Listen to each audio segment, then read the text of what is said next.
Welcome to the Real Comic Heroes Podcast.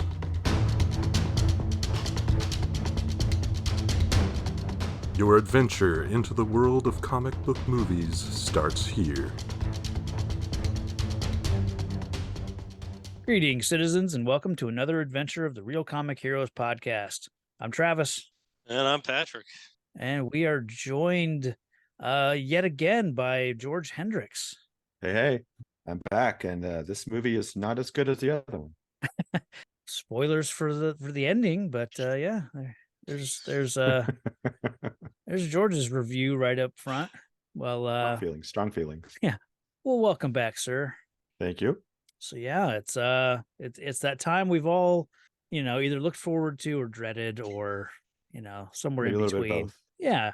It's Nick Fury, Agent of S.H.I.E.L.D, the 1998 Fox TV sort of backdoor pilot movie from 1998 with David Hasselhoff. Yeah, let's get into it. That says it all. Yeah. Had either of you heard of this movie or had seen it before?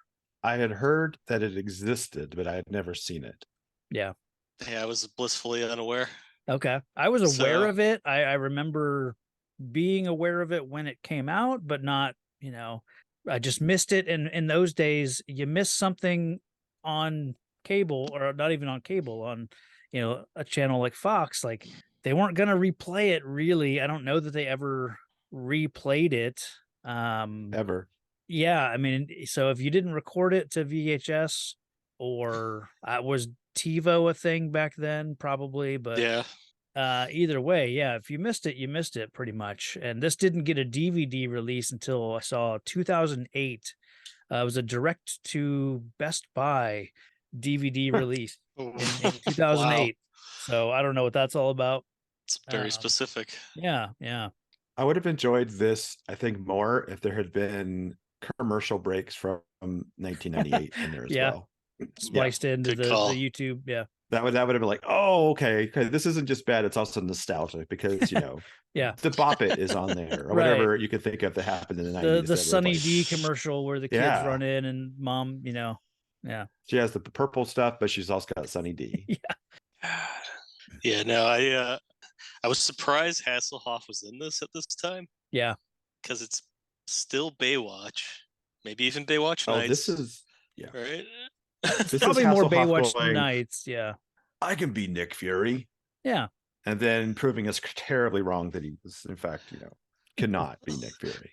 He could look like him, at least. I mean, he definitely fits the part, the original comic version of Nick Fury. He fits that part, because it wasn't in the Spider-Man comics that we first got a Nick Fury that was black, that actually looked exactly like Samuel L. Jackson. It wasn't in Spider-Man, so Nick Fury goes back to like the 60s when they created him for Sergeant Fury and his Howling Commandos. Mm-hmm. And he was a World War II guy. He led a group of elite fighting force for the army, and then that was all those comics in the 60s were set in World War II. And then in the modern 60s comics, Nick Fury popped up, I think actually in a Fantastic Four comic first. And suddenly he was like a super spy working for S.H.I.E.L.D. and all that. And then to fast forward to 2000, when Marvel had been around then since the 60s, and they had like 40 years of continuity that was just kind of, you had to know everything to understand who people were and what people's relationships were and all the history that came with 40 years of comics at that point. And so they decided to let's create the ultimate universe, and we'll sort of reset things, and we can tell new stories or reinvent characters. We'll bring Spider-Man, as from being a kid in the 60s, he's now a kid in the in the 2000s. He's a 15-year-old kid in 2000. And so they did that with Spider-Man, the X-Men, the Avengers. And so a lot of the MCU draws a lot aesthetically from that transition point. Absolutely. And And one of the changes that got made, by Mark Millar and Brian Hitch, where they just made Nick Fury, they made him look like Samuel L. Jackson. I mean, and there's even a line in the comic where I think they're even talking about like, oh, who would play you in a movie? I think someone says something, I think, about Brad Pitt maybe playing Captain America or Thor, I can't remember. And then Nick Fury says, well, I'd be played by Sam Jackson, of course. And in that, on that page, he looks like a drawing of Sam Jackson. I mean, he's clearly modeled after him, and that's kind of the joke. And so fast forward to 2008, when you're at the end credits for Iron Man and no one knows what's coming, and suddenly you hear he steps out of the shadows and it's Sam Jackson as Fury. No one knew that was coming, and so that was a huge moment. Yeah. But yeah, I mean, that's why there's two versions of Fury, and it can get confusing. And well, based on what we saw in this movie, I'm really glad they went that direction than trying to cast old Hasselhoff as Nick Fury. Sure. Yeah.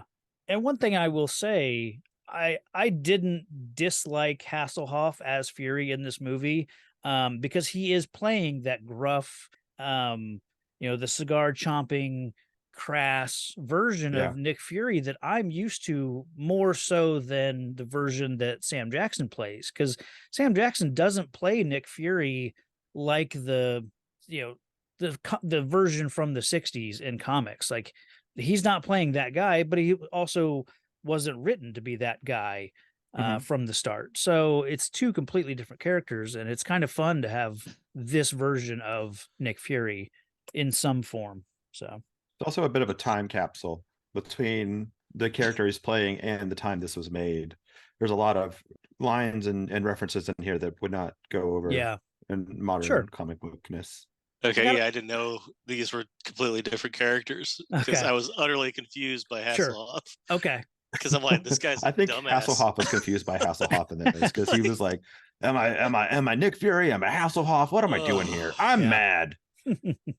He was like the dude in The Simpsons, that McClure action Troy hero McClure. guy. Yeah, that's all I could think of while I watched him. So I was really thrown off, because I'm used to Sam Jackson. Yeah, right. I'm not used to this, whatever this is. Yeah. Just an American badass, just a... He's an American grumpy old man. Yeah. Oh God. Okay. Yeah, I'll wait. Okay. Okay. So this aired, like I said, on Fox on May 26th, 1998. They had a budget of $6 million, and it was originally written several years earlier by David S. Goyer, who's a name who has popped up already on the show, and he will continue to pop up. He will have written other things that we're going to talk about. But I guess he wrote this movie, or probably a version of this movie, like I said, several years prior. And then so when they got around to making this, they just used that. But Goyer wasn't involved in the making of this movie. So I guess he was a little surprised by the choice to, bring in Hasselhoff for the role. Wouldn't have been his top choice, but I guess later on he said, yeah, he was all right. Yeah, I saw some box art. It was like written by the writer that brought you Batman Begins. Yeah. And I was like, really? And, what part did he write? Because I could not find Batman Begins within this at all. This looks, production-wise, like a very early episode of the X-Files. Okay. Yeah. Like just location and like some of the set pieces and some of this, a lot of the special effects. Yeah. I got so much of the, partially because of the actors, but just some of the sets. If either of you guys ever watched any of the Stargate series, the TV shows, Sure. Some of the actors were in both, and just it just felt very Stargate, X-Files. I can see that. Any of those shows that primarily filmed around Vancouver, and any outdoor scene is surrounded by pine trees, Yeah. But yeah, I like the titles that tell us every time we move to a different location that pop up with that cheesy computer sound effect thing. Yeah. But I mean, so it kicks off like we end up in this it's a Trinity base, which I First guess we get like is 7 minutes of drums. yeah. Just Drums hard, and like hard water driving percussion. Yeah. And then so that was a musical choice they made. Yeah. So quick question off the top. Yeah. I know the name Strucker. Okay. So I knew he's the big bad. Well, okay. So, well, we'll get to that. But yeah, they're keeping him alive in this base, right? Which later we learn only helps preserve some death, crazy virus, head disease. No other it hurts my brain as to why why keep him cryogenically frozen unless it is to harness that for themselves eventually. Right. But they talk about not doing. I don't know. Yeah, this movie is so confusing. Okay. Yeah, so we learned that S.H.I.E.L.D is a S.H.I.E.L.D base. This Trinity may not be S.H.I.E.L.D. It may just be U.S. government base. Either way, it's a U.S. base called Trinity base, I guess. And they're storing the cryogenically frozen body of Baron von Strucker, who's is a name from the Marvel comics. He's like the third best of the Nazi Marvel villains, like behind Red Skull and Baron Zemo. He's I mean, I was initially kind of surprised, like seeing this name, and then as we go through the movie, seeing how many named Marvel characters are in this, and they're really pulling, mostly if it's a named character, it's from the comics. So I was genuinely surprised by that, and so I give them a lot of credit for using what's available to them. And yeah, it was kind of fun to like, oh, I know that name, and I'll go through them as we talk about them and who else has played them, like what their counterpart is in the MCU. I guess I something think something tells me they got the name, but maybe not the portrayal, because it they almost seem like throwaway people. Like, yeah, I don't know. We'll get to it. There's one in particular that. Okay. Yeah, we'll get to it, but yeah, I like the base is guarded by two people, roughly. Just two people. It's a very secret installation. Very secret. Yeah, the fewer people that know Patrick, and the one dude's just staring at this frozen carcass. Yeah. Yeah, he's a creepy voyeur. The two people that guard Trinity base are the creepy voyeur guy and Casper Van Dien. yeah, pretty much. So yeah, one of them decides to, is clearly a working for Hydra. Hydra is the enemy of S.H.I.E.L.D. I mean, that goes back to the early days in the comics. Hydra is basically the stand-in for Nazis in the Marvel comics. Yeah. And so yeah, this guy starts to do some like he's lowering the defenses so that the Hydra helicopters can come in, and he shoots the other guy here, shoots him, and starts to go through his checklist of things that he needs to prepare for to I don't know, take this, take Von Strucker or revive him. We're not sure yet. And so the bad guys come in, they gas the place, and our Captain America here, who's been shot, like, his plane is foiled by pure, like, just iron American grit. That's right. And he even stands up. Don't stop me from doing my duty. What does he say? He stands up and he's like, "Let us rock and let us roll." Let us roll. And he, well, at least he just starts one-shotting fully armored commandos with his 9mm. Yeah. And that's another character that's Quartermain, Clay Quartermain. He's a named Marvel character going again back to the 60s. Just a S.H.I.E.L.D guy.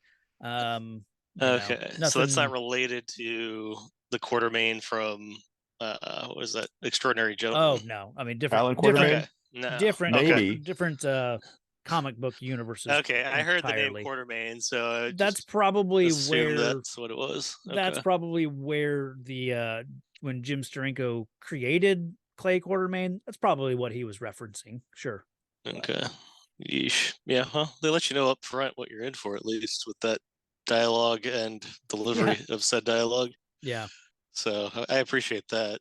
Right. They didn't drag it out too long.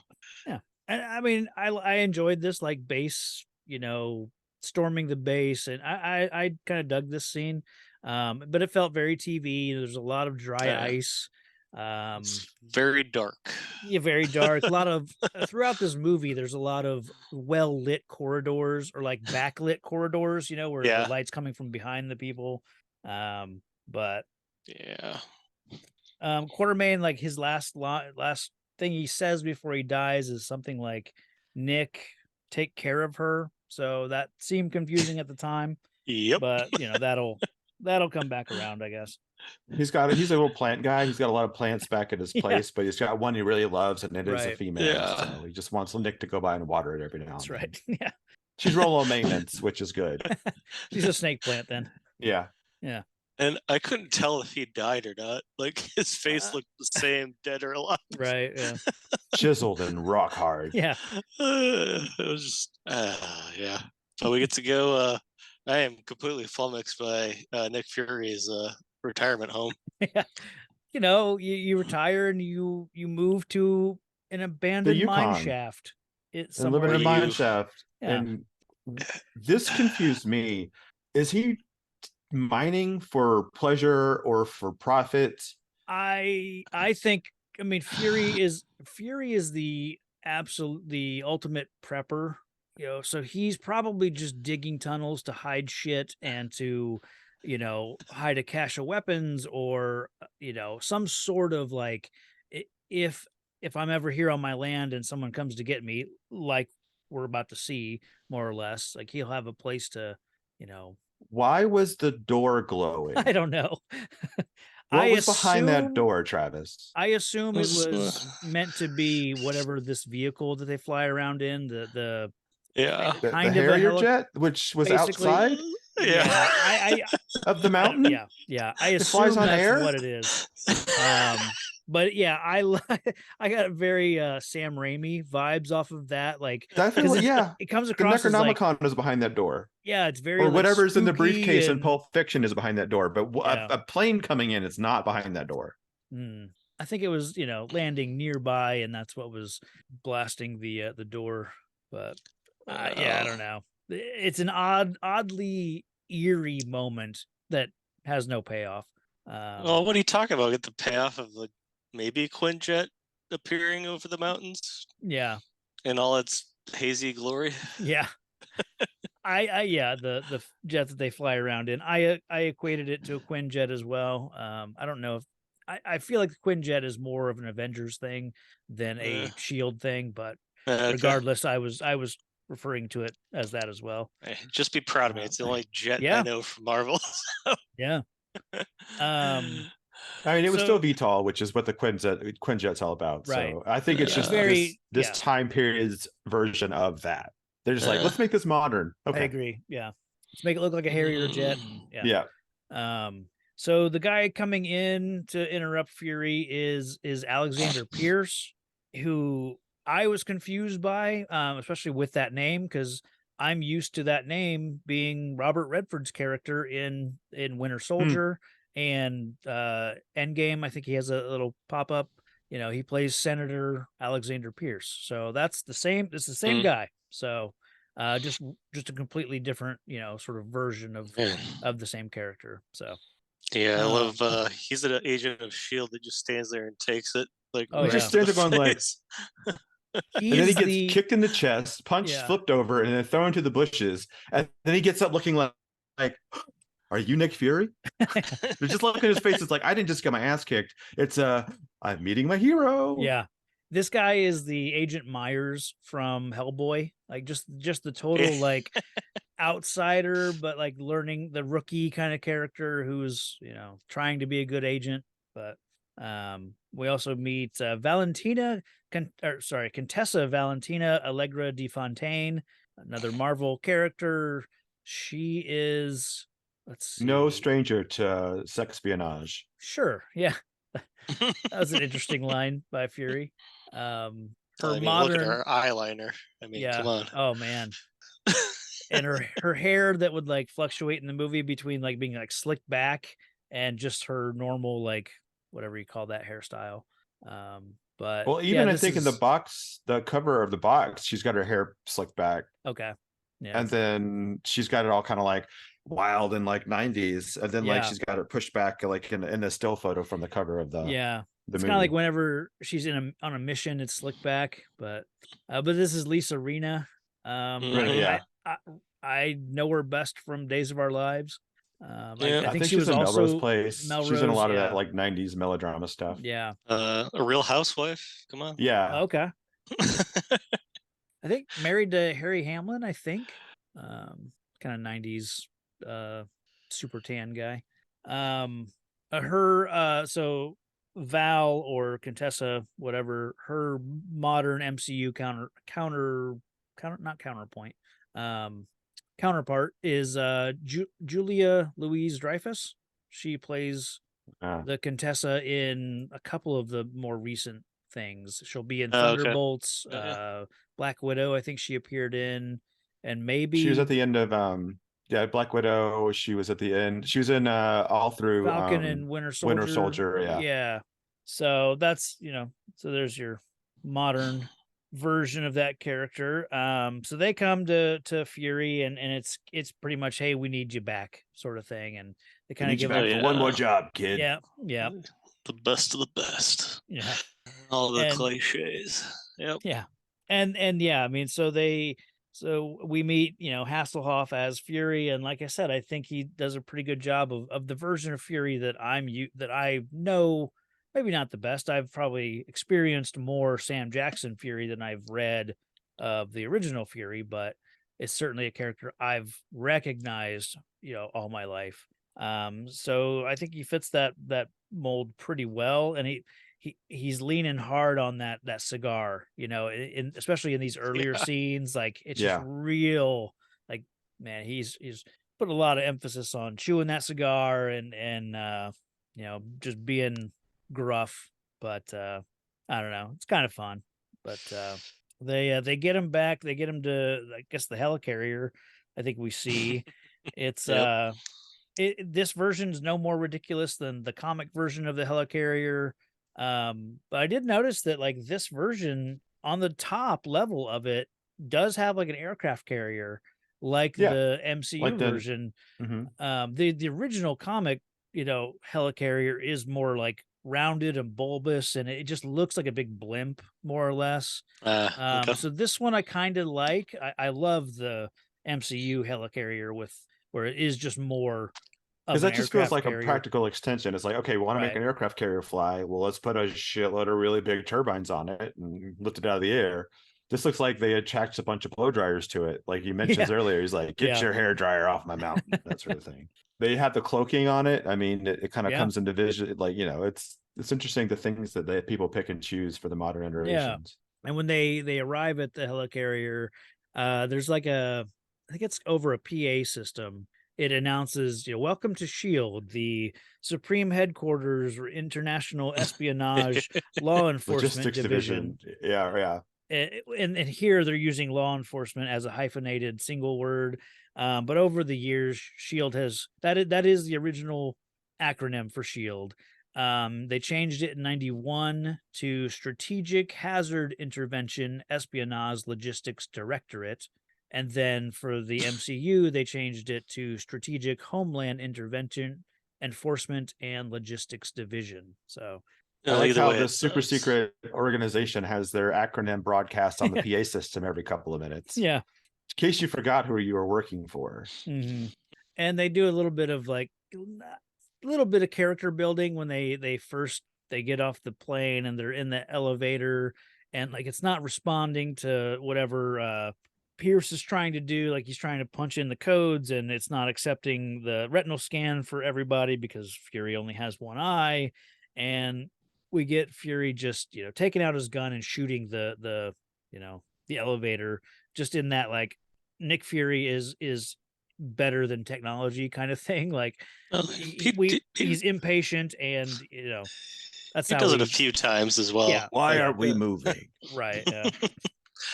I will say this is the first movie where where they're saying you need 2 eyes for the retinal scan. Usually it's just one. Yeah, exactly. Like, why do you Oh, need yeah. both eyes? Your retina is gonna Yeah. good. Like, I've never seen that because every movie I've ever seen, they steal one eyeball. They Sure. fake Yeah. one eye contact. I It's like never- the offense he takes. He's like, update your Yeah. records. I've only got one of them. Yeah. Yeah, it's so. It was just such a hamstring thing to bring up his eye. Yeah. It was just. Ugh. But I like that the espionage division of Law and Order SVU has a telepathic mind reader in their ranks. Mhm. I'm Yep. sorry, they like to be called ESPers, which Yeah. I don't Yeah, think they God. do, because that sounds way worse. We like to be called ESPers. No, you Yeah. don't. No, you don't. Just like the last person that want around a bunch of secrets, probably. Yeah. Yeah. Like, she knows what everyone's business is, essentially. Mhm. And she's just walking around the office, no big deal. It's like, oh, I know who stole your lunch, Karen. Yeah. She knows all the nuke codes. She's got them. Yeah. I don't know, but God, did I hate her so much? Oh, okay. I feel like they either needed to use her more or less. Because Well, they introduce her here for Yeah. 4 seconds, including a little bit of, oh, I have ESP augmented by stuff, and then a pretty blatant like sexual harassment Sure. suit waiting to happen. Yeah. And then they don't show her again until like the last mission of the movie. She's just gone. It's a messy character that maybe could have been fleshed out in a series, but is just not set up well here in this movie. I don't think. Well, mind reading's just a lazy crutch for bad spy work. Kinda, yeah. I kind of 'Cause- felt like her character, because Kate Neville is a Marvel character. She was a S.H.I.E.L.D. agent. Did not have any ESP abilities in the comics. Oh, okay. So that tells me that they wrote her as a psi, character Psyops. in order to get out of some jams. They didn't want to write a different way out, I think. Yeah. So, I mean, as soon as I heard that only, Viper would know the code to this, I was like, well, I know somebody that could figure that yeah. out. I feel like right here we get, it's a lot of like, hey, let's reintroduce Fury to everyone he knows, and most of them are old friends. There's one particular guy who's kind of an enemy, but first off, you get his name in this is Timothy, and then middle name Dugan. From the comics, he's Dum Dum Dugan, just a nickname. But he goes back to, again, Sergeant Fury in the Howling Commandos. He's played by Neil McDonough in Captain America: The First Avenger. Typically has like a bowler hat and a big old handlebar mustache, and wow, is a fun character. Here he's playing like Dugan later in life when he's got a desk job now. I don't dislike this character. I think he's fine, pretty good, but it's a funny. different version. But now you got middle management, Dugan. Yeah. Wow. Dum to this. Okay. Yeah. Interesting. And I'm surprised they don't make any Dum references in this. Like, he never calls him Dum. I was surprised by that. And we also meet in like the science division. We meet Gabe Jones, Ron Canada. Yeah, played by Ron Canada. Sure is. He has the greatest name. Yeah. Another Sergeant Fury and Howling Commandos guy. He was one of the earliest African American characters for Marvel, played by Derek Luke in those same scenes with Dum Dum Dugan in Captain America. Oh, okay. So yeah, just a classic Marvel character, more or less. He was Who's the Terrence and Phillip guy? Sorry? The upper management guy who hates sounds like Terrence and Phillip when he talks.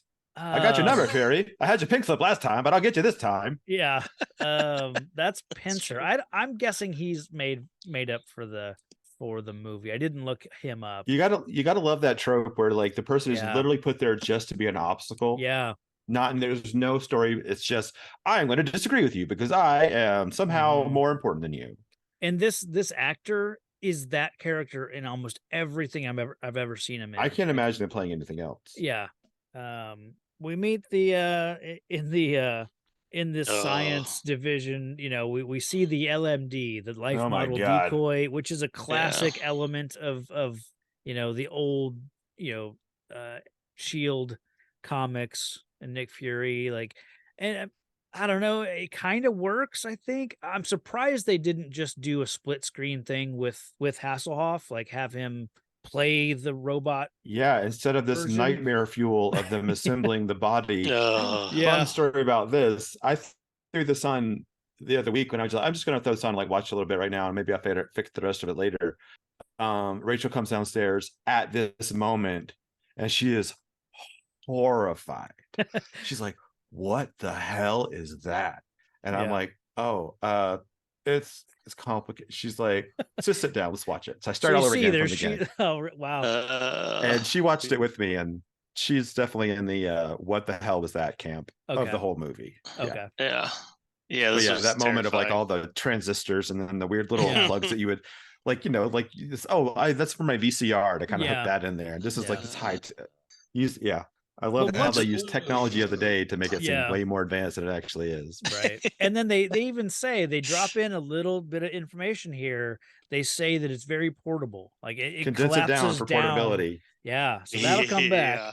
But I did think when it's just the finished like torso and arms and head sitting there, I thought it looked pretty good. It has like a sickly pale I feel like skin tone to it. That was way more buffer than David Hasselhoff is. Like that torso is like jacked. Yeah. And that he's more of a big guy, but he's kind of like he's kind of barrel chested, Yeah. Sure. He's not a Chris Evans type vibe, and that was a Chris Evans type body. Yeah. They probably modeled it up after like, well, this is what you look like in Baywatch, like season 1 or 2 or whatever. But he's got that old schooler, like hairy chest, like not really like pec built, but like flat chested, but like he's like, oh, he's super muscular. When he's like, when you look at him now, you're like, he just looks like a dad. That 90s fit, I mean, he was buff in the 90s, probably, When I bite into a York peppermint patty, I get the sensation I'm riding the luge, racing at over 100 miles per hour as the wind whips over my body. York peppermint patty, get the sensation. They pull up the footage of Clay Quartermain. They say, oh, he Strucker has been taken from this base. Agent Quartermain had camera contacts in and was able to record kind of the last moments or whatever, and that's where we get the where it makes more sense with what Quartermain said about Nick. Take care of her. He's referring, I guess, to Val. And so we find out that they were able to freeze frame on who killed Quartermain, and it's Andrea von Strucker, the Baron's daughter. And then they freeze, they call it Viper. They freeze frame on her brother Werner, and it's like he's this creepy. The eyes on this guy look so much creepier when it's in like this kind of black and white grainy security cam footage. Basically, it just was very unsettling. He looks like a third tier bad guy in any Jean-Claude Van Damme movie. Anyone, just pick one. You could probably find that guy or somebody looks just like him in that movie. Werner's kind of a nobody character in this. I mean, he could have been replaced by any of the other goons or whatever. Well, based on what he was doing, he could have been replaced by a cell phone. I thought he was one of the bad guys in The Crow for a second. Sure. There you go. He looks like that too. The long, greasy, blonde hair guy, Fun Boy or whatever. Boy. Yep. That's what I thought it was for a quick second. The Von Strucker kids are interesting. And so Andrea von Strucker is kind of here in this movie. She's kind of a mashup. They're using her as the daughter of the Baron. They're also kind of blending her with Madame Hydra, who's been several people over the years, and Viper. They call her Viper. Viper is like the leader of the Serpent Squad and is more of a Captain America villain. So kind of blending three people into one to make Andrea. And then it's odd because in the comics, Andrea has a twin brother named Andreas. And when the two of them, the two of them were genetically engineered to have powers. And so when they had physical contact, if they held hands, essentially it's Wonder Twin, kind of thing, Yeah. but they could emit like a energy blast or whatever. So they were basically mutants. So I don't know why then the twins also have an older brother named Werner. So for some reason they nix, Andreas, and they bring in He was at Werner college. in this. Yeah, sure. Yeah.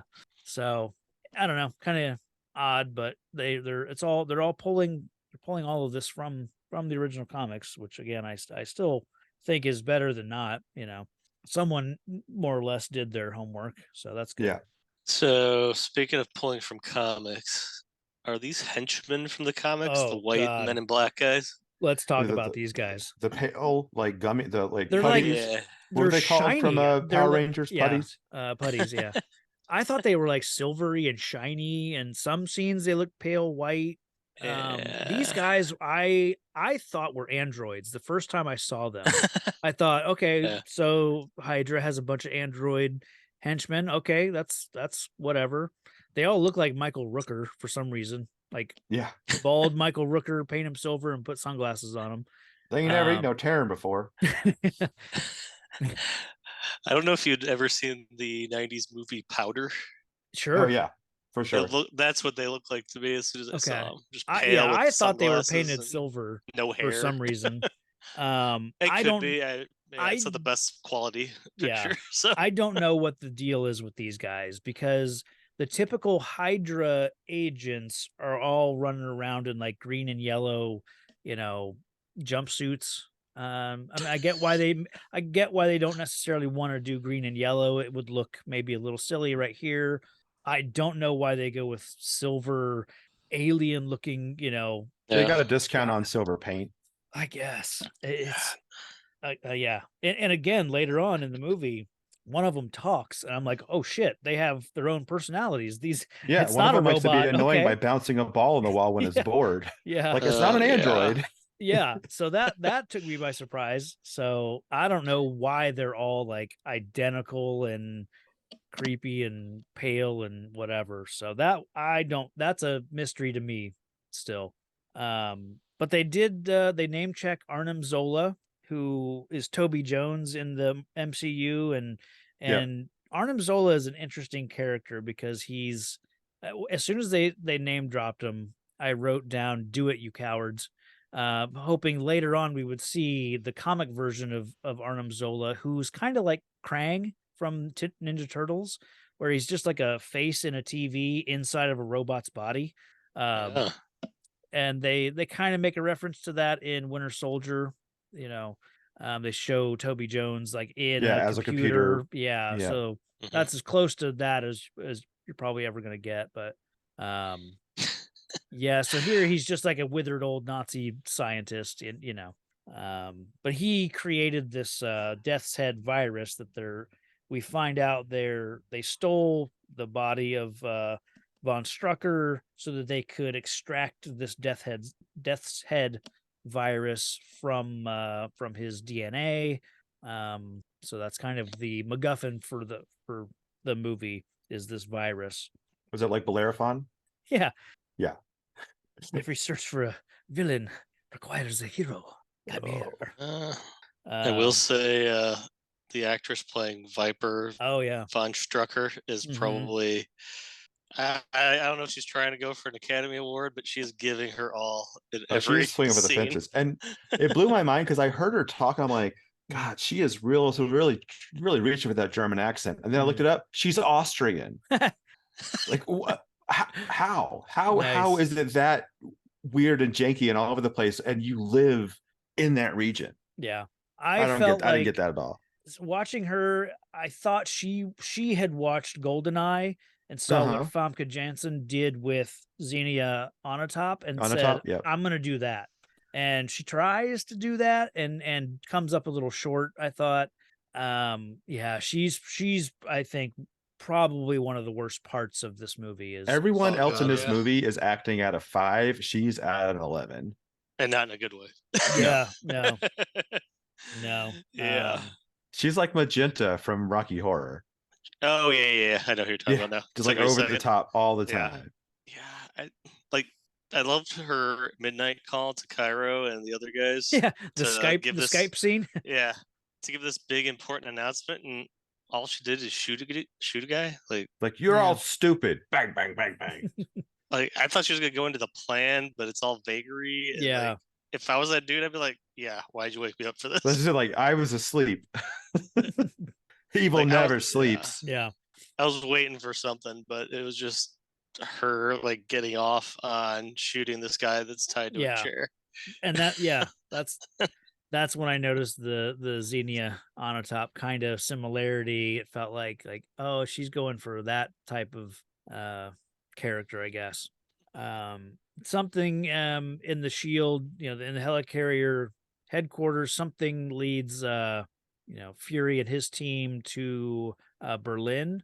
They meet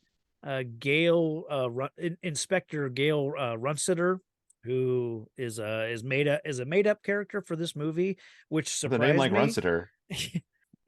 I thought, why not make this character like Sharon Carter? Like you've got an Agent 13 Sharon Carter, or you could use Peggy Carter. One of the two. I think. Well, because then they also very appropriate fake here. her death and then give her the virus. So I think they wanted to make sure continuity was keep going. Like, let's just give it to a nobody so we can kill him off and not worry about messing with canon. Yeah, but I mean, they are setting up a TV show after all. Right. Yeah. The idea that this was going to continue on is just. I when I first saw this, I didn't know it was a made-for-TV movie. Okay. I thought this was like an actual theatrical release. Oh. And then after I watched it, I looked it up. I'm like, oh, thank God, because if this is what they were putting back in the '90s as an actual like Marvel movie, it's a miracle that anything that happened. I mean, this makes anything that DC's put out in the last 15 years look amazing. Man. I'm hurting Travis's feelings, but it's okay. Nah, that's all right. Well, this is Travis's favorite film, so obviously. Yeah. I do mean film. It is. It's been a masterpiece. Yes. Yeah. And that's cinema to me. So yeah, totally dug. My favorite thing, special effects wise, comes in here. Yeah. And that's the fake wall hologram. Okay. It's horrible, but I love it. I don't know why. Yeah, so they kind of get into this firefight, and then they just run down a hallway and run through a holographic wall. And Fury has a fun line where he's so you just got to make sure you pick the right wall,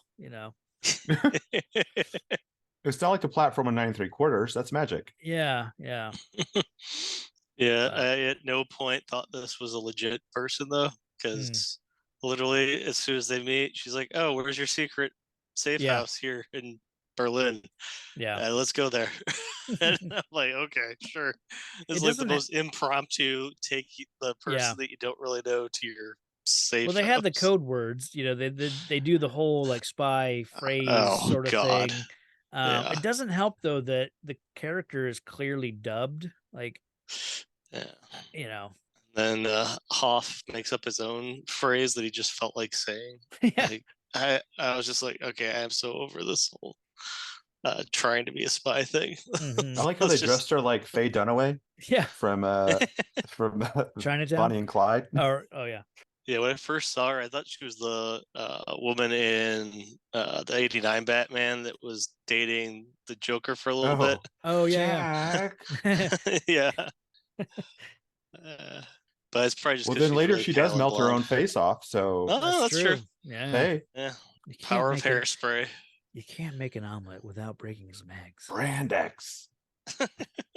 Ship them all. This is not Batman. No, it is not. It is, however, written by the man that brought you Batman Begins. Let's not forget. Yeah. Let's see. So yeah, they're in this safe house, and they Fury is reacquainted with Dr. Zola, and like I said, he's just a withered old Nazi bitch in a wheelchair. I question the production choice to make this guy, put all this makeup on and make him look old and gross, and give him all these like ranting like monologues, and then put a face mask on him so he can't be understood. Yeah. He gets here, and I think Kate, the ESP lady, she's already here. And so they go in and she does her thing on Zola, and then it backfires. Somehow he's been they said it was like a psychic trap was implanted in him. So I don't know what that is all about, but yeah, she looks into his brain and it's just nothing but apocalyptic imagery, and so that mind, it's like when she goes to read him, all she fails. sees is Linda Hamilton's dream from Terminator 2. Yeah. She sees Oppenheimer. It's just a way longer dream. Yeah. Yeah. I don't know. I thought it was just like, because they say that after this whole like flash of images that it's a trap or whatever, but before that I thought he was just like going like this. Nuclear bombs, destruction, apocalypse. Like I thought he was like doing that in his head, like thinking of those things. Sure. This is what he thinks of when he's having sex to keep her finishing too soon. So baseball, wooden chairs, baseball, nuclear destruction. I don't know. He seems to like it, so I don't know. It might have the opposite effect for him. Yeah. So Fury figures out that this is all, or I think Fury doesn't figure anything out in this entire movie. Runsitter calls him over and says there's someone on the inside, and then she goes upstairs and Fury follows, and then the character completely changes and starts to put the vibes out and tries to seduce Fury, and obviously he's like, I do like he says, let's save the heavy breathing for later. And at this point, you see the big giant red like ring that she wears, and earlier they showed that's what Viper was wearing, Andrea. And so at this point in watching it, I wasn't sure if the character, if the actor was the same, and I just couldn't tell a difference. Yeah, they're very similar looking. They're very similar. But yeah, she kisses Fury, poisons him, and then I think sprays a mask off of her face, or I don't know what this technology is, but it's somehow like an aerosol mask. It's like the dissolvent. Okay. It just kind of like takes it, dissolves the because mask. Tom Cruise just peels down and then pulls off. Yeah. She's like, I got this, and sprays it and it melts. Yeah. Which tells me that they do use, two actresses for this character, for this whole like bait and switch. But it was hard to tell a difference just in the two actresses that they got. But now there's a kiss of death along with the head death and death head, whatever the hell. But I love that this is a poison that takes 2 days to take effect. Right. And I'm just I thought it'll give him a fever and like muscle cramps. So basically it's food poisoning. Yeah. You're gonna feel just a little queasy for a little while, and then you're just gonna suddenly die. So and didn't they? I want to say when they're running him through the Hasselhoff car wash, the conveyor belt, that they say it's like frog venom or something. Yeah, it's Colombian tree frog, the most dangerous. Curare, I think it's okay. It's Curare venom. Her name is Viper. Right. Thank you. I had the same note. Okay. Why wouldn't they use some snake venom? Because it's not as effective. I'd argue that this is not very effective.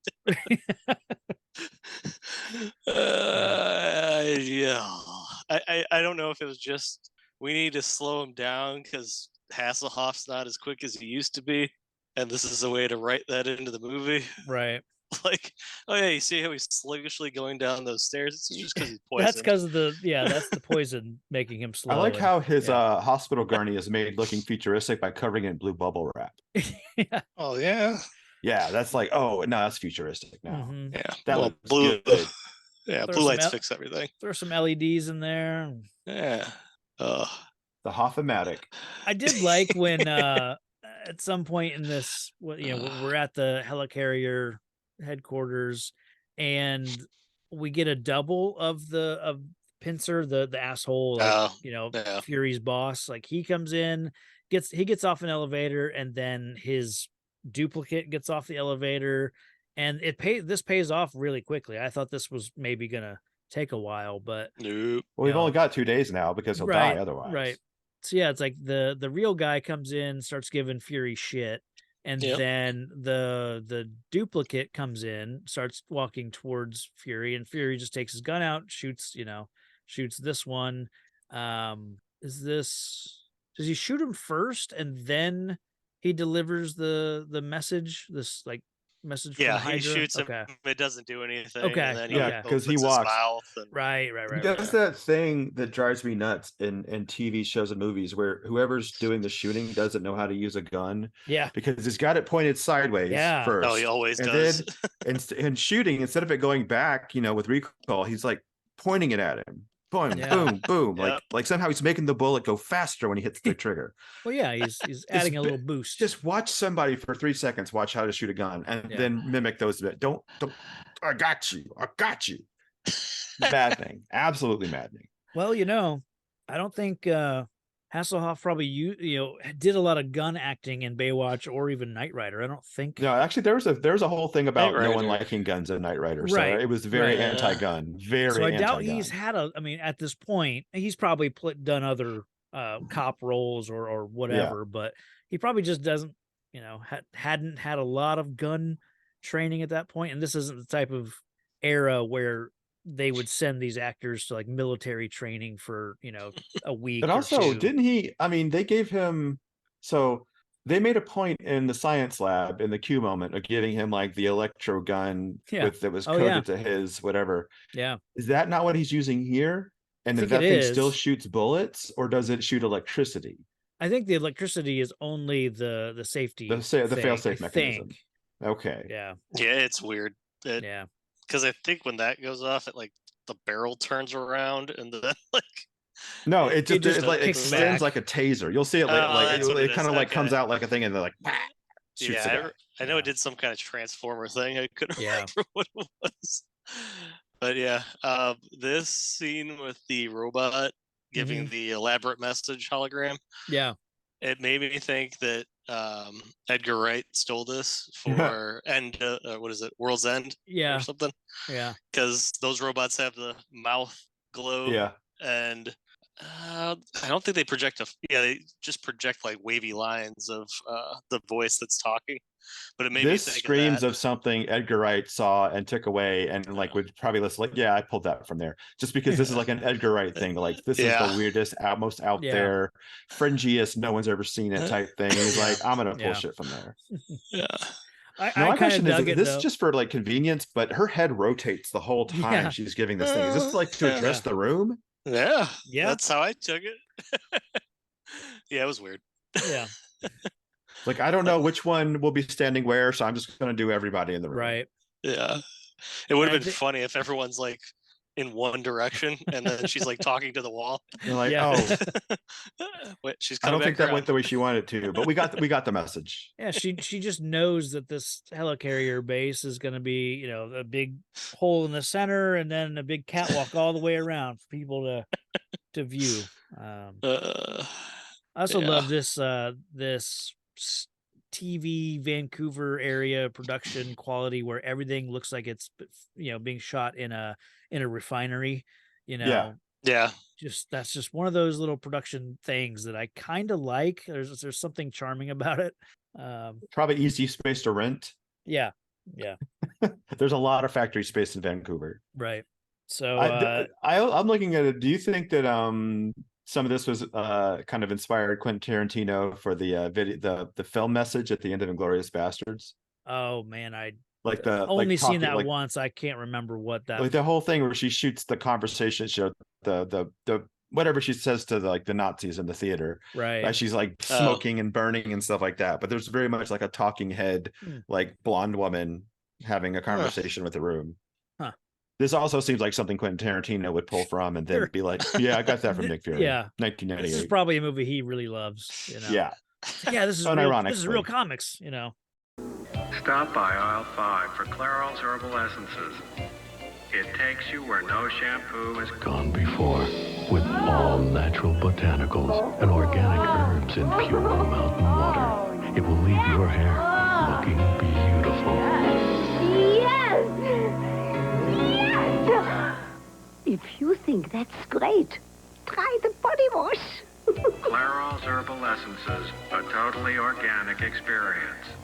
So let's see. I think the message is basically give us $1 billion, we'll release the virus, etc.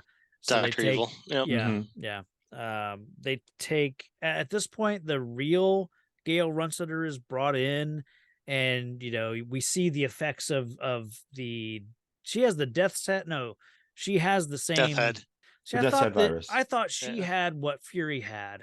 Nah, no, she was given the actual virus that right Von Strucker has. Yeah, I was thinking that when Fury saw her, he was getting a glimpse at like what he was in store for. But no, you're right. It totally makes more sense that she would have. There's the death's head thing, and that's why it's odd to have two things. Like, why infect him with one thing and then have this other virus that's in play. So she also looked like the henchman from RoboCop who gets dunked in the vat of acid and comes out like melting. Yeah. Right, that's what she looks like. Yeah, it's pretty gross. I mean, good job on the makeup. Sure. Yeah, that was a legitimately good makeup job, because that was awful looking. Yeah. All right, I did my one good thing about the movie. We're good. There you go. Your compliment sandwich. Yeah. Not a whole lot of meat in this sandwich, unfortunately. They have a meeting with the president at this point, and it basically they walk away from that with okay, we're gonna have two teams, one go after the bomb, one go after the Hydra base to get the code, I guess, for the bombs. So it was weird. The president looked like Eisenhower to me, like or George W.H.W. A little bit of a Bush, yeah. Because this is Clinton, baby. We gotta snazz up the president. Well, we needed some strategery. Yeah. Here's a lockboxes. I cannot. H.W. and George W. are like the most opposite family members I've ever seen in my life. But anywho, there's a lot of leather. Oh here. Yeah.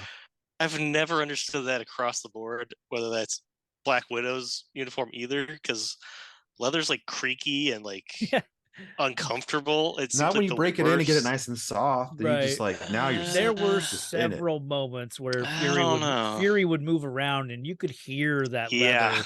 But no one looks worse in all this leather than Alexander Pierce. Oh yeah, he looks like he's putting on someone else's clothes. He looked like he was he looked like he was going to like a fetish, convention thing. Like he needed a gimp mask, and because his was just the one he was wearing, it needed some detailing. Like it needed maybe pouches on the chest. It was so smooth. It just looked weird. Like it needed something to break up all that black leather. Also, I just want to point this out. I don't think that was actual leather on this budget. That was pleather. Had $6 million. Yeah, it all went to the special effects for the helicarrier. Right. I think those are hefty bags. Yeah. Just strung together. I did think it was interesting that, this is 98. They're making it in 97. The Matrix doesn't come out until 99. But then when X-Men comes out in 2000, everyone's talking about, the X-Men, they did black costumes instead of colorful ones because the Matrix made it like, hey, let's put everyone in black leather. But I'm like, Nick Fury, Agent of S.H.I.E.L.D. did it first, I guess. They did. I wish they had gone with their more comic book look for the Agents of S.H.I.E.L.D. because the S.H.I.E.L.D. agents were mostly in blue, like tactical, outfits with the weirdest like white go-go boots and white gloves. They almost look like the Punisher from the same kind of era, like just a black instead of blue. But I dig the comic version of the Agents of S.H.I.E.L.D. This is me asking a question because I'm not really like a comics guy, but do you think they chose blue as their color because that reads better on the comic page than black? Probably. And it could black also seems be to me like the official, like, we're secret agency, black is what we'll wear. It could but also blue be that reads better. Yeah. from a print standpoint. Right. And it could be that in reality, the agents may have been wearing black, but we're using blue to highlight black. Same thing they would do with like Batman. Like for a while, they would highlight, Batman with blue. And then at some point they were like, people think that Batman has a blue costume. So we're just going to make him have a blue and gray costume, Same with like anytime you had like black hair in comics, they would always had the blue use highlights. blue highlights and so it's possible that they were intended to be wearing black, but I don't know. And yes, for those listening, this movie is still going on and has not. We are right about point. halfway through this movie. This one, just for the listeners keeping track, right about the halfway mark. Yeah. There was a really solid moment I thought with Fury here. He's gonna die. He knows he's gonna die, but he's suiting up to go on this mission, and he starts to like bark orders at everyone and like kind of give everyone like, here's your task. Here's your task. He tells Val to I forget what her specific task is, but she's like, on it, Fury, just real enthusiastic. It's like, it's kind of a not morale building moment, but he's engaging his troops and it's all going really good. And they're on their way out. And then the asshole Pincer stops him and says, where are you going? You're on death's door. You have no business leading this mission. And it's kind of like, well, coming back to my like the guy putting there just to be an asshole against the protagonist. Yeah. Like the only thing that will make him live is him going to get this person and get their blood. And he's forbidding him from doing the only thing that will keep him alive, rather than like, well, you're probably gonna die anyway, so Godspeed. It's like literally there just to say no when everyone else is saying yes. Yeah. And I find those characters maddening. Yeah. It's like he's like a toddler. He's like a toddler who's in charge of a government agency. Yeah. No, he really gives it his all into this monitor from 1998. He looks a lot like Agent Smith from the Matrix. Like just angry white guy with very angry eyebrows. Yeah. So that was another odd thing. It's like he's refusing to let Fury lead this mission or even leave at all. And the next scene is Fury on one of these, jets with his team. And it's like, so at no point did the guy say, hey, lock down all the ships that are, don't let anyone leave. Like, how did Fury then get off the ship? He's got that short white man energy. He just assumed everyone listened to him. Right. So then meanwhile, as he's finishing up his little rant, you can see Psychic Girl kind of does like a little eye roll as she turns around. It's like subtle, but it's like, okay, everyone knows where she stands. Yeah. Nice.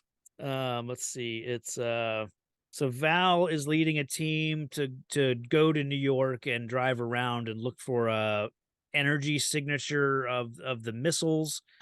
Aren't they looking for like refrigeration trucks or something? Yeah, because they know that the virus has to be kept at a certain degree. In New York City. Yeah. At any given point, like, let's look for refrigerator trucks. We got 7. We'll narrow it down. Yeah.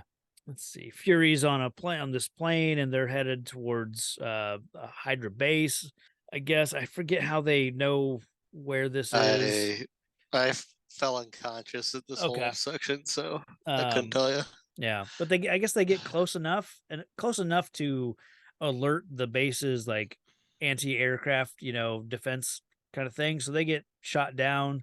They were flying over and heard like a voice recognition crap or something on some radio signal. They happened to be flying by or something. It was so stupid. It's a lot of like they happen to do this. So so they get shot down. Val's leading a team with Curtis from 24, which was nice. Roger Cross, I think is his name. He's like the lead, of her team or whatever. But I thought when they approached a van, the first van that they approach, and they get out and they just look like, of course you guys are going to fail. You're running around, you're slamming your car doors, you're, talking to each other. You're not, using silent hand signals. Like it's just bad. You're not being very silent or secret at all. Yeah. I think they find a van with like a dead guy in the back. And I don't know, was this a Hydra guy or was this a Shield guy? I couldn't tell. No, that's a totally different incident. They just found a murdered body in the back of that van. Oh, that's They're right. like, We're in New York. Yeah, well, In the not my pig, 90s. not my farm. We'll Yeah, find, yeah. we got something else to do. Right. We'll leave Oh, that I for thought the it was. cops. I thought it was the guy that she shot in the chair. When What she, guy? the one that she called the guy and he woke him up and gave a message and then shot that Hmm. other The one that she had an lieutenant. orgasm Okay. over. It may have Yeah. been. Yeah. Because I don't know if you 'Cause he was remember in a that chair. footage Yeah. of her shooting him, but the face she makes when she's shooting him is Right. intense. Yeah, yeah. No, that's what I mean. Like earlier, she was going Oh, for yeah. that Xenia. Oh, yeah. On the top vibe. part. Yeah, yeah. Right. Xenia let's over the see. top. But surprise, Fury and his Hasselhoff gets team drunk live. while flying. He's eating a cheeseburger. Yeah, Yeah. yeah. Like, how far along are we? At least 24 hours into poisoning, would we say? You're about halfway there, I'd say. Yeah. Yeah. Yeah, I think they're getting closer to the because he's starting to get, once he enters this base that they're approaching, he starts to get pretty rough pretty quick. Because I can't tell if it's night or if they just shot it that way. Like Yeah. when they're doing the air battle with the missiles. Yeah, it's real. Yeah, when you watch It's, this on like YouTube or whatever, it's hard to tell like what. Sometimes it's like, am I watching this through cheesecloth? Like I don't know what I'm seeing. Fuck, the lighting in this whole movie just drives me nuts the entire time. It's like somebody left their car lights on in every scene, and it's just illuminating everything. Yeah, except for the stuff they don't want you to see, obviously. Yeah. So Fury is leading Alex Pierce and Kate, I think, right? The psychic, and so they're taking on this Hydra base that obviously it's like, hey, this is going on really easy. Of course, it's a trap. They're captured. There's a fun moment when Alexander Pierce is like, I've got this next guy. He sneaks up behind him to deliver some kind of judo chop sort of thing. Yeah, let's say judo chop. Yeah. Back of the head does nothing. Yeah. That was it's a fun. weird putty guy. So this guy, I thought, oh, he's a robot, right? He turns around and he turns around, he's like wearing a black mask on his face. So he's not like a shiny guy that I thought were androids, but he's also like, and then you see all these other goons and they're also wearing like uniforms with a black mask on their face. It's real weird. I guess it makes it so they can just hire, 6 or 7 stunt guys to play all these characters, I guess, but it's just. Yeah, I don't know why they're wearing pantyhose on their head. Yeah. I mean, maybe they got that from the Coen brothers when they did Raising Arizona. Maybe. Somewhere around here is when one of the Hydra guys, the shiny guys, like he speaks to Madam Hydra or to Andrea, and that's when I was like, oh shit, they're not androids. This guy is a real person, but for some reason they all look like this guy. There was a weird moment where they're running Fury, I think before they get captured, they're running down this corridor and they just stop, and Fury is like, lasers. So they take out this spray. He takes out his binoculars. Then he sees the lasers, and then they take out have laser spray. The laser spray. That's we'll like use the shark laser repellent. spray. Exactly. Man, so that spray was one cans of those. Get a lot of work. Yeah, yeah. Mask spray, laser spray. That's one of the movie tropes I hate. It's like anytime you have this elite, so and so running through a jungle or running through a base like this, it's like any other scene right before or after, they won't use this much caution, but there has to be one moment where they're like, wait, and then they'll disarm a booby trap. It's like, how did you know that was there, but you don't use that same level of caution the rest of the time, So one of my little pet peeves. Yeah. And then for some reason, once they're captured, and then Andrea comes out in like what I thought was going to be her final form. She's wearing like this big red gown with a big high collar, and she looks total super villain. She looks like what's her name from the sorceress villain from Conan the Destroyer. No. Just a little over the top for what this is. Give me vampire vibes. Yeah. But there's some good like banter. Like she flat out tells her men to, I'll take this young boy in the black leather, and you guys can have the girl. And just the implications are The implications. I like Yeah. Hasselhoff's dancing on the grave stuff. That was kind of fun. It was like I danced on your daddy's grave. And Yeah. I'll be dancing on your Yeah. sweetness or something. He says. Everybody knows a Hoff don't dance. Right. Oh, Hoff dances. Oh, Hoff yeah. dances real good. They for some reason they throw Fury and the team into a cell together, and I guess Fury keeps, As you do. as you do. I guess Fury keeps a fake eye in his like eye hole under his eye patch, but it's like when he takes the eye patch off, it just looks like I don't know, scarred skin covering nothing. It's like, so why would you have an eyeball under there? So he takes the eyeball out, and it's a little explosive device, but why would the eye It's a be very in there? powerful explosive device with some sort of like, he says a lot of technical jargon for what is basically like an eyeball bomb. Yeah.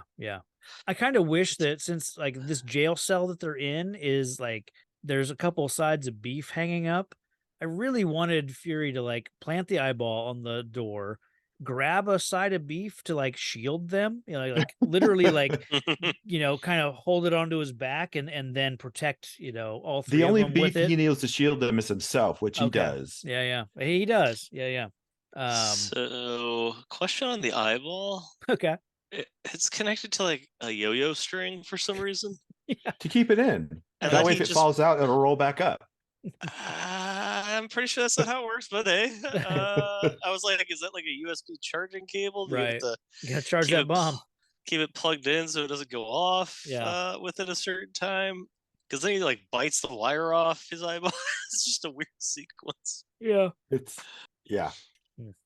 At this point, they kind of keep cutting back to Val's team, and they're getting close to like they're surrounding Werner, von Strucker, and all the shiny goons. They're they're surrounding them, and then they finally get the go ahead to attack. And I thought that this was a pretty decent sequence. Just all the S.H.I.E.L.D. troops like rappelling in, and quick little firefight. And then now those guys are wearing blue. Are they? The S.H.I.E.L.D. they have like blue with like black uniforms. Yeah, you can't afford that much pleather on this budget. No, you got like the troops just got to have regular. Right. Yeah, those grunts they don't need. Yeah. I do like how the people that drop in almost look like they're hanging, like they're like tippy-toeing. They haven't fully landed correctly. It just suspended a little bit. Yeah, just enough to make it look hilarious. Yeah. There's a lot of weird movement in here. Like when Pierce is running in the hall to karate chop that guy, he runs like Mr. Bean. Well, yeah, I was like, that is not a S.H.I.E.L.D. run. Yeah. That is not a S.H.I.E.L.D. run. That's how the Brits run. He looks like a Monty Python character. Yeah. Just needed some coconuts running behind him. Yeah. I like the guy. I liked when they're at the missile site and like the garage, the truck opens up. You get the guy dressed in like the full like Inuit parka thing jumping out. Like he was riding it the whole time. Like they don't have another spot in the front he can ride. He's just got to sit in there in the refrigerator section the whole time. It's like, sorry, Charlie. Yeah, you get the hot seat. You get cold duty today. Mm-hmm. Hope you brought your hand warmers. It's a rookie. Yeah, that's what they do. This also is completely like continues on to the scene where they open up the back of the truck and you get this is very weird. The two towers framed right between the rockets. Yeah. Yeah, I noticed that too. That was okay. Like, oof, that's rough. Like, oh yeah, this was made at a time when that wouldn't seem weird. That wouldn't seem weird. No, not at all. Because it got bombed around this time, like the that was like 91. Lot, was it? Okay. Yeah. That was, the first bombing was in the early 90s. Yeah. The parking lot underneath their parking garage or whatever. Yeah. Like the U-Haul truck or whatever that was. Yeah. Okay. Yeah. And so there's like a little standoff with Werner is got his finger on the button, and Val just takes her gun out, shoots him just puts one right between his eyes. Yeah, done. So that good moment. It's the least climactic like face off ever. Yeah. Like he did nothing. He just made like a weird bucktooth grin and like You won't shoot me. I know the code. Yeah. I don't know. That was so weird. I wasn't expecting her to shoot him either. I thought, like, so nice little right surprise. in the head. Yeah. Yeah. But then What did you think of the entire anyway. like code, like the whole patient needs operation, patient sedated. Oh yeah. The whole like surgery. Like, anyone's listening to this over radio chatter as like, this is a secret mission going on. Why are they talking about patients? Right. Yeah. Yeah, he's been sedated. Oh god, that was horrible. Don't worry, there's more horrible lines still to come. Mm-hmm. Very yeah, we'll get there. Yeah. Let's see. I think at this point, Hasselhoff or Fury engages Andrea. It's like Andrea is in this room with Zola, Arnim Zola, and it's just the two of them, and Fury busts in, slides across a table, has this like fight with Andrea and this old man. He gets the gun. But it's you like, underestimated an old man. Yeah. I just wrote down Hasselhoff sliding across like a drink at an old timey Western bar. Yeah. He really takes off. And horrible fighting commences. My question is, if that table, I don't know what that table was made out of, because typically if you're sliding across a relatively smooth surface in leather, you're going to stop. Yeah. Hard. Yeah. They had that table nice and greased up before. They had to. Yeah. Like, what are they doing on that thing? Yeah. Well, they are Germans, so yeah, it's all. Oh, yeah. Jeez. Wow. That was the second industry. Just all those videos where Hydra has a different company for laundering money purposes. Yeah. At this point, this fight, just I gotta say, like, I love it when he's just standing there. Yeah. And then she kicks him like on the table, like from the table. He goes and he's like, ooh. Has a face like, oh, I'm surprised. Yeah. I was kicked by a girl. There's a lot of this that's like in the wide shots, you can tell that it's stunt people fighting. What? And then in the close-ups, it's Hasselhoff kind of doing reactions and like the minimal, sort of like I can do a roll right here and jump to my feet. But then he's also like he's starting to feel the effects of this virus or the poison. So it's like, it works to sell that, I guess. It's not really him. Spoilers. That's right. Yeah. Yeah, that's right. She shoots him a couple times in the chest, I guess. And starts to dance over his corpse. Yep. Starts like at first I thought he was gonna like bite her ear off because he said something about sucking the blood himself or something like that. Oh yeah. So I thought he was gonna like just do something like that and get the blood that he needed. That'd be good. I wasn't expecting that. His life model grew eyelashes finally and eyebrows. Now I couldn't remember leading up to this. Was anyone carrying like a backpack that no. I guess they had a backpack before. He had a backpack when they were in the hallway. Like I think they made a point of showing they had a backpack. Didn't say it was, so it's plausible. It's plausible that then the LMD is in play here. He's just folded down to the size of a trapper keeper. Yeah. He was in prison though, so I don't know what happened to that bag. Maybe it's got like a time release. Yeah, they could have activated it prior to that, I guess. Maybe they opened it and saw like eyes and hands. I thought it was a sex doll. They're like, you should take that.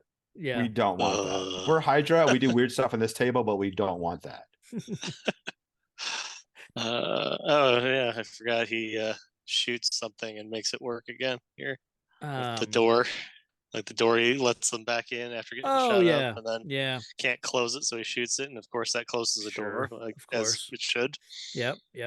There's a little bit of this. We didn't talk about it much, but Zola at some point got Fury's gun, and then we get the Chekhov's, safety taser gun sort of thing, taser. Yeah, it fires back, and it shoots him like.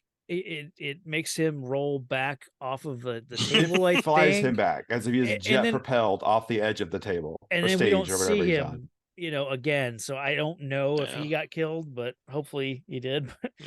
He'd probably would have come back as a head like you wanted. Yeah. He would have come back in the TV show. Yeah.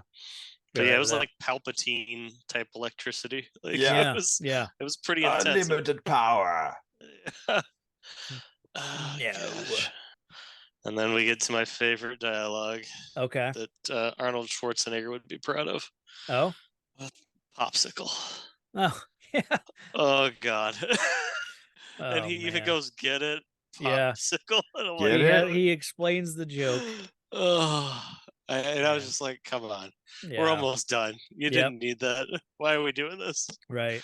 So at this point, they've got to abort these missiles, right? And that they need the code from Andrea.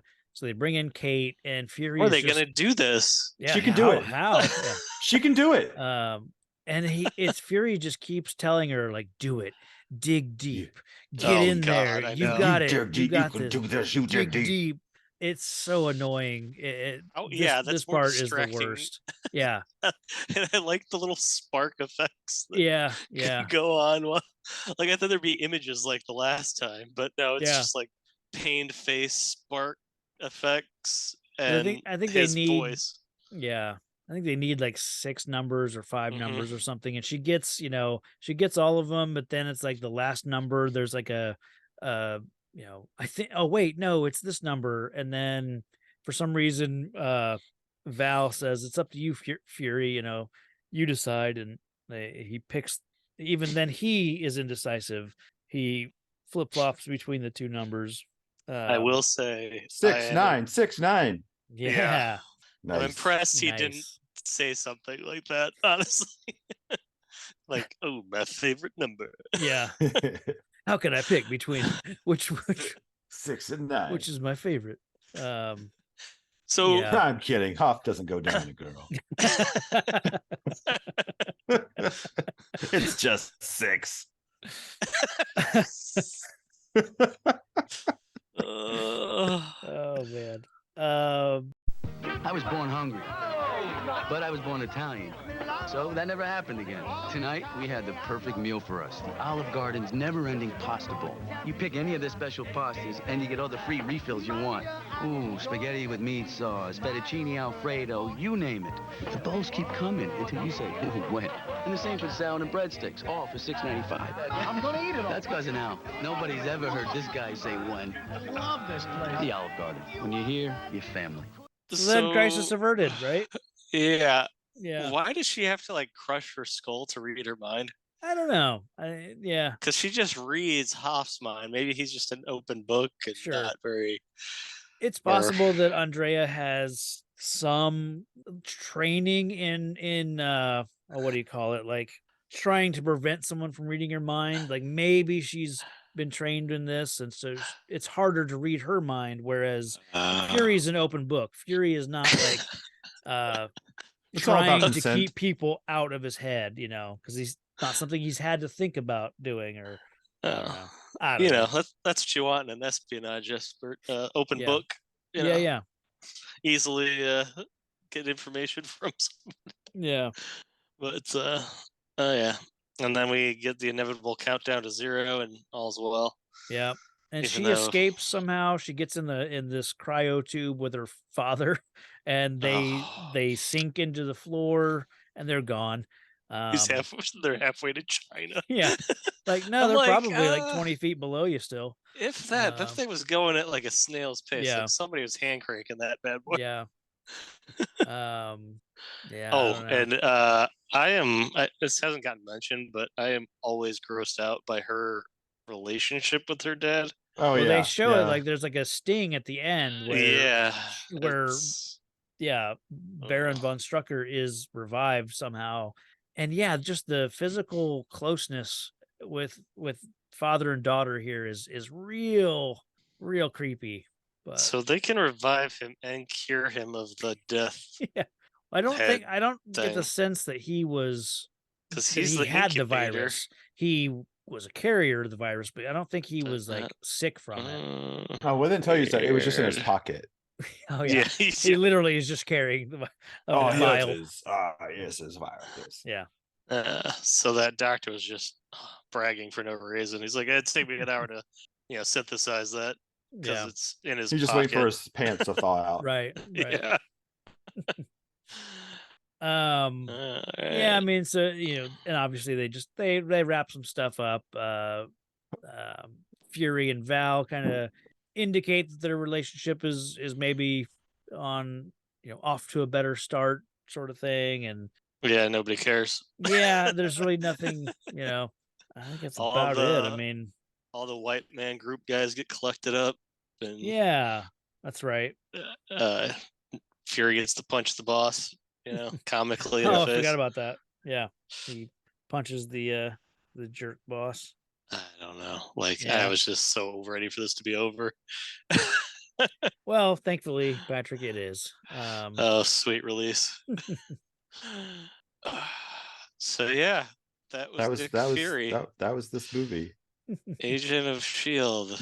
At least now we all know the age-old answer to what would it look like if a Marvel property were asked to make something like The Room. Well, we've seen Captain America too. Yeah. But I think that was even better than this. Yeah. I had because that one hopes. felt like a movie more so than this one does. This feels like a low budget TV thing. Well, now that I know it's a pilot, it makes sense because pilots are always typically, yeah. But $6 million for a pilot in '98, that's surprising.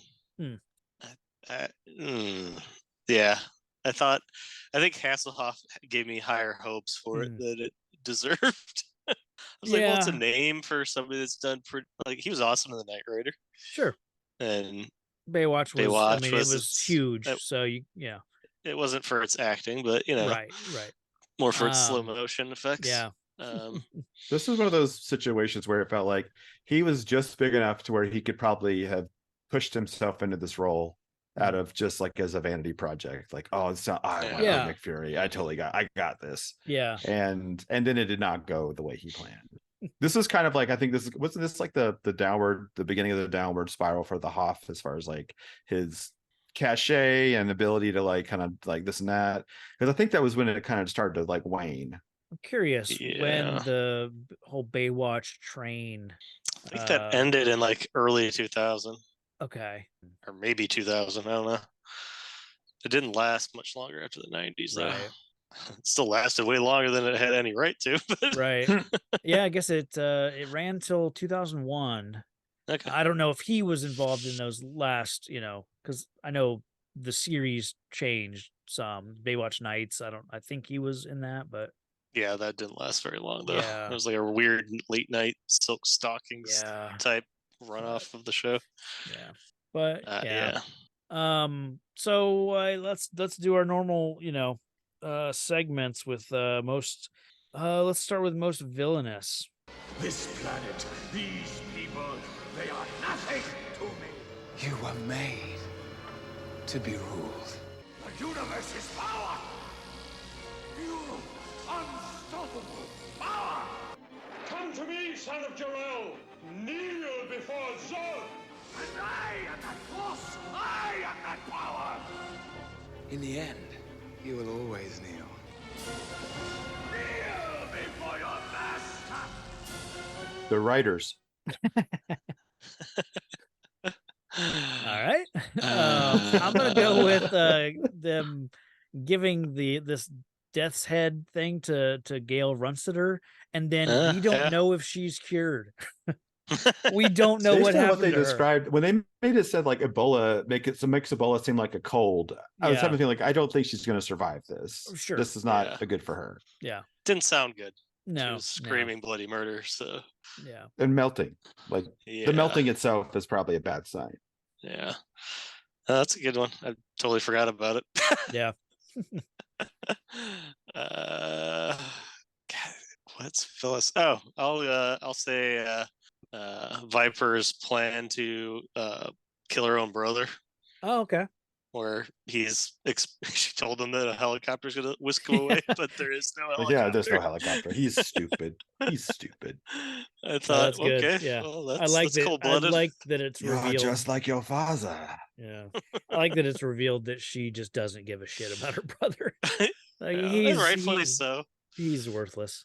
He wears scarves with open shirts. I mean, weird Now, dude. the thing is, though, while she was the most villainous and over the top, she was by far the most entertaining character in this movie. Like, anytime you saw her on screen, you know you're going to get something interesting. I don't know. She just made me angry. Like, I was just so angry with her. I mean, it wouldn't be dull. I'll say that. Yeah, like I've said a few times, she was just doing a worse version of Xenia on a top. So, what about most heroic? I believe there's a hero in all of us I just finally know what I have to do. that keeps us honest, I'm here to fight for truth and justice in the American way. gives us strength, You will give the people of Earth an ideal to strive towards. makes us noble. And I know in my heart that it's right. I thought it was the ESPer, Okay. just for going with that name. Mine, I mentioned earlier, is when Val shoots Warner right between the eyes, to stop the whole bomb missile thing. So Yeah, I'm going with Robot Hoff sliding across that table. nice. Taking care of business like a hero. Yeah, there's not a great hero moment in this. Nothing like huge. Yeah. Like, he doesn't really do anything in the end. He saves himself. Like, Yeah. he doesn't stop the virus. It's still there out in the world. Sure. She gets away with dad virus. Yeah. And all he accomplished was saving his own life. So not the most heroic of endings. Yeah. But then, S.H.I.E.L.D. and Hydra will remain enemies, for this entire series. So we have that to look forward to. Yeah. I think my runner-up heroic moment is just when Zola kills himself with that gun unwittingly. Like, that's the gun. The gun it's a great moment for the He's a crusty old gross man, so he probably Yeah. was like ready to end it anyway. And it was just like that just took him over the edge. Yeah. So Mr. Ron Canada gets the hero award then for making that gun. Yep. Yeah, that works. Also for being named Ron Canada. Right. Yeah. Oof. Tough. Yeah. Boy named Sue or a guy named Canada? What's tougher? So yeah, we gotta rate this thing? Question mark. Yeah. Yeah. I'll kick us off because I'm feeling generous and I'm gonna give it a 2. I had fun watching it. I did. I went in, really not knowing what to expect and I expected to expect the worst, that sort of thing. But what I got was kind of fun to watch for me. I enjoyed Hasselhoff as Fury. I enjoyed most of the supporting cast of S.H.I.E.L.D. people. The villains were all, I thought, really bad. I don't think there was a good villain performance across the board. But there were several of the supporting hero cast that I did enjoy. But story-wise, I thought, okay, it's predictable. There were a few things I didn't, expect, I guess, but mostly being like, oh, I can't believe you're incorporating this from the comics and this from the comics. So on that level, I enjoyed it. It was fun. I can't imagine ever watching it again, but yeah, for what it is, I give it a 2. It's funny that you're saying you're being generous with the 2 because I was thinking about giving it a 2 on the low end because I just didn't know what else to say about it. Yeah. I could see how you were coming from the idea that you knew a lot of the references that they were making based on comics and that sort of stuff. But as someone who's coming into this, basically just clean slate, just knows Nick Fury, knows S.H.I.E.L.D., that's about it. To watch this, it was just, it was like a Lifetime movie with a lower budget. It had a pretty high budget. So I would have to give it like a 0.5, 1, as far as like it was entertaining, but I wouldn't necessarily. I mean, it wasn't good. Sure. So what are you giving it? What's the lowest I can give it? I mean, You can go 0 if you want. 0 to 5. Yeah. So I'll do a 1. okay. A round 1. Yeah, I'm in the same one boat. So I'm similar in not knowing all that much, and even less so of the older Nick Fury character. And I think that's what threw me, is that I'm used to Nick Fury being like 10 steps ahead. Yeah. And Hasselhoff was like 12 steps behind. Like, he stands there and like gets taken out on multiple occasions. He is introduced by fruitlessly hitting a pickaxe into a wall of a cave that's already been turned into a cave. And if he is hiding something there, maybe not put it 5 feet from the door entrance. Maybe go a little deeper in. And at no point did I ever feel like he had an upper hand in the intelligence department. Sure. His big trump card was his gross eyeball. I was about to say the eyeball was the only time he was like, "I have a secret. Yeah, something It's that my no one eyeball else. that I'm going to chew out of my own head." And yeah, I don't know. Like, I just was expecting a lot more savviness from Nick Fury than I'm used to. And this was just so utterly disappointing. And the plot was, I forgot what we were doing half the time. I'm like, wait, I just was so focused on his poisoning that I forgot about the other death thing going on. Yeah. And there's something about it. If you're just watching it from the straight movie point, it's not a really good spy movie. It's not a good action movie. It's just like everything it tries to do, it does not do well. Yeah. It's not a good comic book movie as far as you're concerned. Because if you didn't know anything, you wouldn't know this was a comic book movie. Sure. Yeah. Well, the asshole boss does, when he's yelling at Fury through that little TV screen, he calls him "you comic book fool" or something like that. Oh, Some sort of reference to it being a comic. One thing I thought early on when they're bringing Fury back to S.H.I.E.L.D., it had a vibe to it that felt like GoldenEye, where I think when Judi Dench's M refers to Bond, like you're a relic from the Cold War, you're a dinosaur. Or is that from GoldenEye or is that from Casino Royale? Casino Royale. It's tough because it's the same M, so it's but yeah, she's calls Daniel Craig's Bond a relic from the Cold War, and that's kind of what Fury is. He's from an era of espionage that doesn't really exist right now, but he's still in this old way. I just watched Fallout last night, and they're getting on to Ethan Hunt and his team for like, you guys still do this like bait and switch with masks, and you're doing these weird games with your spycraft, and kind of giving them a hard time for it. And so I don't know. So not the biggest rating on this one? No, 1.3 repeating, but sorry, folks that worked on this. I always feel bad because I know people worked really hard on it. I always say, at least you got paid. Yeah. You got a check out of it. Yeah. But maybe you don't put it on your resume, but you got a check out of it. Yeah, I say the biggest loser in this is probably the writer, because I bet he wishes he could get his name off of this thing. Well, it's an interesting situation when that writer wasn't like, this is the most recent version of the draft that I wrote. Like, I don't know, maybe it was that could have been an early draft, and he meant to polish it, but because he turned it in and the studio owned it, I guess they were like, well, we'll just use this. Like, so it's the dialogue was awful. So I don't know if that was his, but I don't know. So Popsicle, get it? God, it's like, this makes me feel like I could write a movie, and I am an awful writer. I always look at stuff like this, and I'm on the other direction. I'm like, if it took this much effort to make this, imagine how much effort it takes to make something good. I felt sad after this. I feel sad now, just looking back on it. Like, Man, oh, I it was I so just didn't think it depressing. was that bad. I mean, it's not a good movie. Absolutely. I'm gonna go but- look up Baron von Strucker Viper porn. Okay. I'm sure it exists.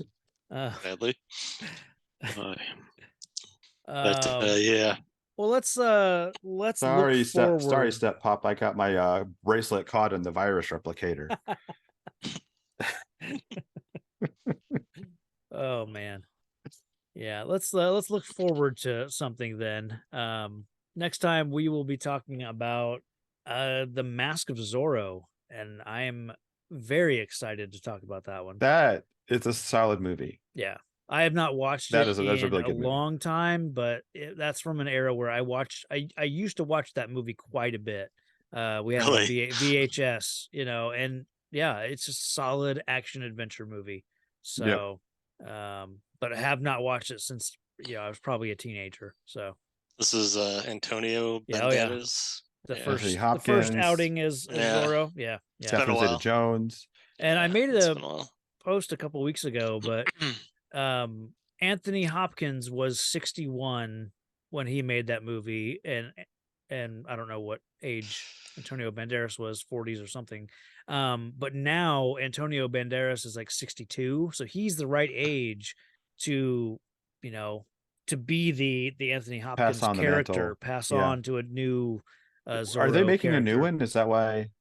No, I just think they should. Oh, I think okay. they should make another one with him. I feel like the time is right for that. Like Yeah. a fun, just sort of like sorty, over the top, I feel like flips and the last Zorro project that I heard was in development was like, it was Zorro, but it was going to be set in the 23rd century or something like that. Like they were going to set it in the future and make it, like Batman Zorro Beyond, 2023 but or- Zorro. So I don't know, Huh. but I'm sure that's been, shelved. they fight with lightsabers. Yeah. No, I was just trying to think, like, is there really a clamoring for Zorro? Like, I don't by know. Maybe there's one we kids just don't know about it nowadays? yet. Yeah. It just seems like it would end up being like the Lone Ranger. Right. Well, I think what you Or- could do is you bring in, maybe it doesn't have to be a young man who he trains to be Zorro. It could be a young woman. I think you could do something with it that's maybe a little bit more inclusive and that sort of thing. But Actually, based on that movie, I dressed up one Halloween as Zorro, as Canceled. like, that era Zorro, and I made like a sword out of like the radio antenna off my car, kind of screwed Nice. into a dowel with like a little cup over the end of it. Nice. Very effective sword. Yeah. All right. Nice. You're still getting canceled for cultural appropriation. Yeah, but- of course. Well, but- this is the 90s. It was fun. Right. Yeah. Right. Yeah. So George, tell us what you've got coming up and what you can talk about. Well, if you want to listen to my older stuff, you can listen to the Mogwai Minutes. Both seasons of that are out. Good times. If you want to listen to one season of talking about a TV show, we could. I did Elementary, My Dears, which is a analysis of the elementary show, Elementary on ABC. Kind of still working on a project called Legends in the Making with a friend of mine. So if you guys hear this and want to tell us your stories about weird experiences with cryptids and serial killers and things of that like, you can send us a story to legendsitm@gmail.com. Cool. Yeah. All right. Cool. I wanted to, announce or, say that George is aware of it. I'm working with others, and I'm working on putting together the Movies by Minutes Indianapolis kind of meetup this year. We're getting close to it. It's going to be October 7th at Saturday, October 7th from 11 to 5, and tickets will go on sale very soon as of this episode. So I'll put it in the Real Comic Heroes Facebook group. But yeah, if you're in the Indianapolis area, or if that's not too far of a trip for you, you can come and make a day of it and watch some live podcasts happening, and it should be a lot of fun. So yeah, look forward to that. But I think that's probably going to do it. Yep. All right. I've never been more happy. That one's in the books. Right. Yep. Well, all right. Stay safe out there, citizens. Not with Hoff on the job.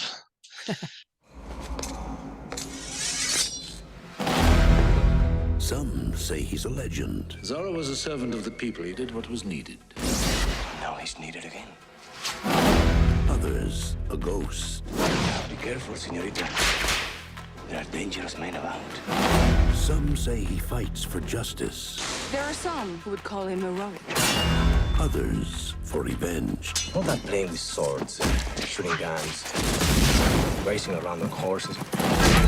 Such sweaty pursuits are hardly the work of a gentleman. No one has seen his face. Forgive me, Father, for I have sinned. I had impure thoughts about a man. Last fall? Yes, last fall. But everyone knows his mark. Not bad. The only sin would be to deny what your heart truly feels. Not bad at all.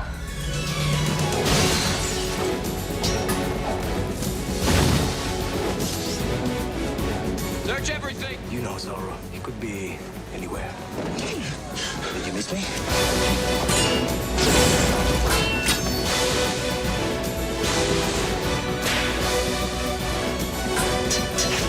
It's only one man. It isn't just one man, damn it. It's Zorro.